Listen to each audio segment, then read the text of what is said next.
pessoal, eu me chamo Samantha. Agora a gente está para a parte 2 da obra 7 minutos depois da meia-noite, escrita pelo Patrick Ness. Olá, pessoal. Meu nome é Clenise. Então, a gente vem para a segunda parte, né, dessa obra. E a gente começa, né, com uma organização dessa obra, que ela é organizada em 32 capítulos, né, sendo 7 deles contendo as metáforas dessas 4 histórias, né? O narrador, ele é um narrador protagonista, porque já que a história sempre é contada, né, em primeira pessoa, é ele que conta a história. A linguagem, ela é mista, ela está entre a coloquialidade e a inserção de um vocabulário mais rebuscado. É interessante ressaltar que as palavras mais diferentes e estranhas, elas tendem a ser mais empregadas quando há uma contação das histórias, né? Então, ou quanto o monstro vai se referir às duas vivências de anos e mais anos. Pois, de resto, a conversação entre os personagens, ela até entre o monstro e o garoto, tende a ser mais fluida, e com palavras bastante convencionais, tá? O tema, né? O tema é o autoconhecimento, ele está enfrentando medos, né, em relação à realidade que ele está vivendo, essa mistura tênue entre a ficção e a não ficção, o bullying, a solidão, a busca pela própria identidade. E temos o tempo, né? Que o tempo é cronológico. O espaço é a casa do Connor, que tem vista para uma colina, a qual está uma árvore que se chama teixo.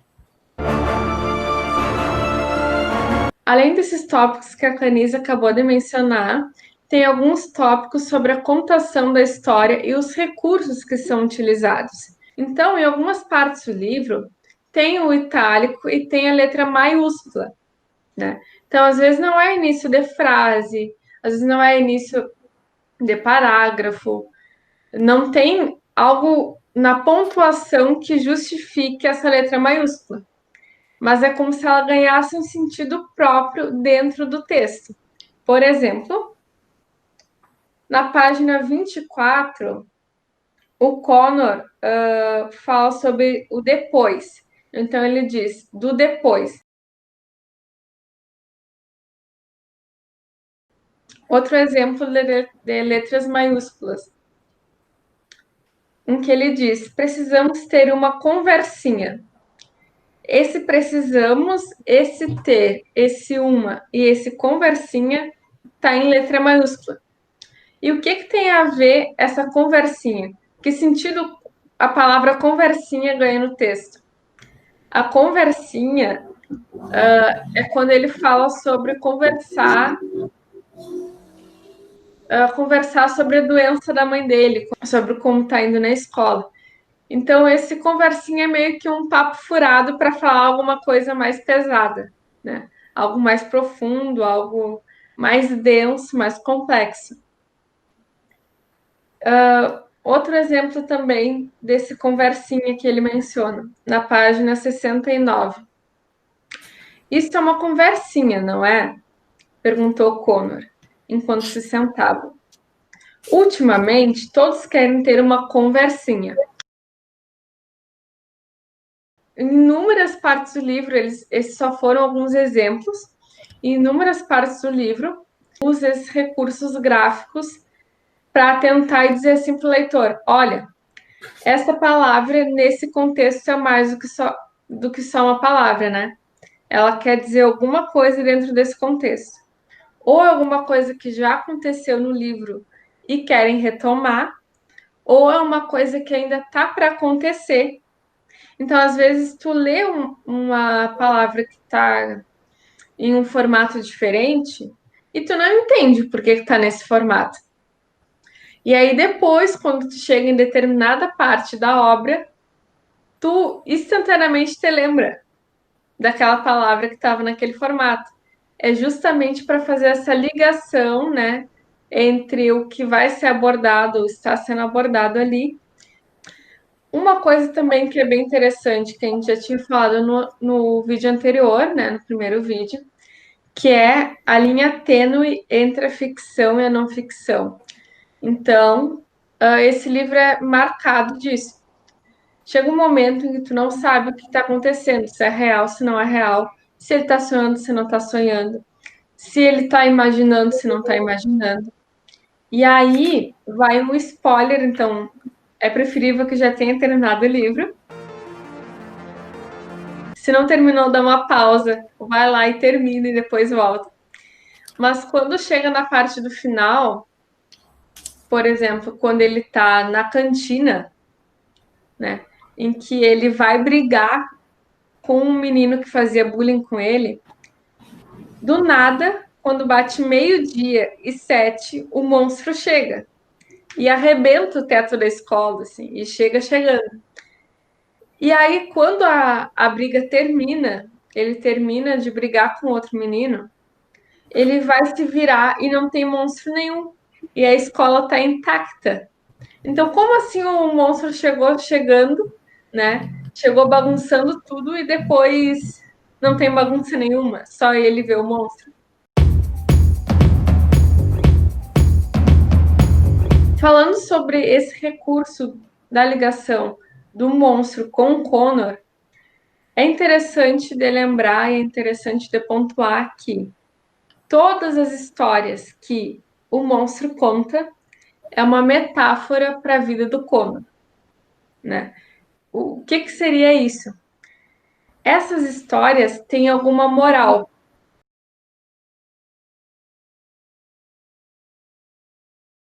Porque ele faz uma relação entre a rainha, que aparentemente era uma pessoa muito malvada, muito sombria, e a avó dele.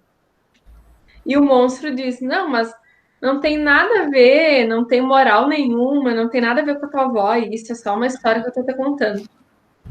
Mas, mesmo que o monstro fale isso, tem uma relação com a vida do Conan.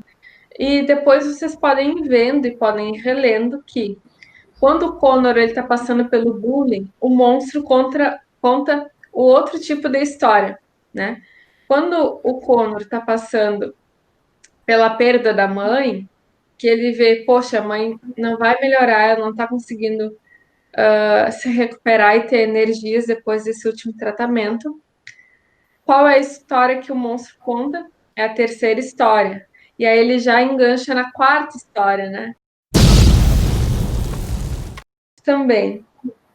E aí a gente pegou algumas partes para exemplificar, que é o que pode propiciar uma identificação. Porque todo mundo que lê essa obra, de alguma forma se identifica. Claro que pode nunca ter sofrido bullying na escola. Claro que os pais podem nunca ter sofrido alguma doença. Tem essas coisas muito pontuais. Mas, no contexto geral, tem como se identificar. Por quê? A obra aborda o abandono parental, por exemplo. Então, ele tem uma relação boa com o pai dele, mas o pai dele não é presente. O pai dele mora em outro país, vem visitar ele poucas vezes. Quando ele quer ir visitar o pai, ele não pode. O pai dá poucos telefonemas para ele ao longo do ano. Então, tem essa questão de que, poxa, tem o abandono dessa figura paterna que o Connor gostaria de ter, né? E ele não tem como ele gostaria. Também tem a questão das decisões, né? Então, por exemplo, quando ele chega no ápice que ele tem que decidir, eu vou aceitar que a minha mãe não está reagindo bem ao tratamento, ou eu vou negar, ele escolhe negar. Outra questão também é o autoconhecimento e o acolhimento. Então, o Connor, ele se conhece muito bem. Ele só às vezes finge que não, porque ele sabe o que provavelmente vai acontecer com a mãe dele, porque ele até fala isso no final. Eu sabia que isso ia acontecer, mas eu negava que ia acontecer. ele tem um pesadelo que ele nunca fala sobre esse pesadelo, com medo de que ele se torne real, mas ele sabe que esse pesadelo tem a ver com a vida real dele, tem a ver com a doença da mãe, o que a mãe está passando, o que ele está presenciando. Então, são coisas que tem como a gente se identificar. Eu, como leitora, e eu, quando assisti o filme, eu me identifiquei com os dois várias vezes. Eu vi esse filme há uns bons anos atrás e eu li esse livro agora, já com 20 anos. E eu me identifiquei de uma maneira completamente diferente, né? A cada trecho do livro, a cada vez que eu vi o filme, que eu super indico também, que é 7 minutos depois da meia-noite, que tem o mesmo nome. E outra coisa interessante, daí uma curiosidade, essa história ele não foi idealizada pelo autor. Teve uma outra pessoa que teve a ideia dessa história, que foi uma mulher. O problema é que ela passava por um tratamento de câncer muito severo também. E quando ela colocou essa história no papel, a ideia dessa história, ela não conseguiu finalizar a obra, porque ela faleceu antes. E aí, quando o Patrick Ness, que é o autor da obra, entrou em contato com essa história e viu a carga de vivência mesmo que essa mulher que tinha idealizado passava, ele disse: não, eu tenho que escrever essa história. Então, ele, enfim, tem todas as questões dos direitos autorais, mas ele conseguiu se apropriar da ideia dessa senhora, e aí ele conseguiu escrever e passar isso para um livro. E aí, meio que o grande sonho dela foi realizado. Mesmo ela não tendo escrito a obra, o Patrick foi lá e escreveu para ela. Né? Então, eu acho que isso torna a obra bem diferente, né? Quando a gente tem contato com essa história, a gente vê que não é só uma história. É uma pessoa que passava por algo muito semelhante à mãe do Connor que teve essa ideia. E aí, quando a gente vai ler de novo sabendo disso, aí a leitura é completamente diferente, né? Então, a gente agradece muito por vocês terem nos acompanhado pelo livro da Bolsa Amarela, né, que foi o nosso primeiro livro, pelos vídeos da Bolsa Amarela. Quem ainda não leu, ainda dá tempo de ler e de acompanhar. A gente agradece pelos 2 vídeos agora que a gente está encerrando, dos 7 minutos depois da meia-noite. Espero que todos tenham gostado. Espero que os que ainda não terminaram consigam terminar e consigam gostar. E espero também que vocês nos acompanhem no próximo livro, que é ímpar. Realmente ímpar. E o nome dele é ímpar, né? Espero que vocês nos acompanhem, leiam o livro e vejam nossos próximos vídeos. Obrigada e tchau. Tchau, pessoal. Até o próximo vídeo. Até o próximo vídeo, os vídeos, né, do ímpar.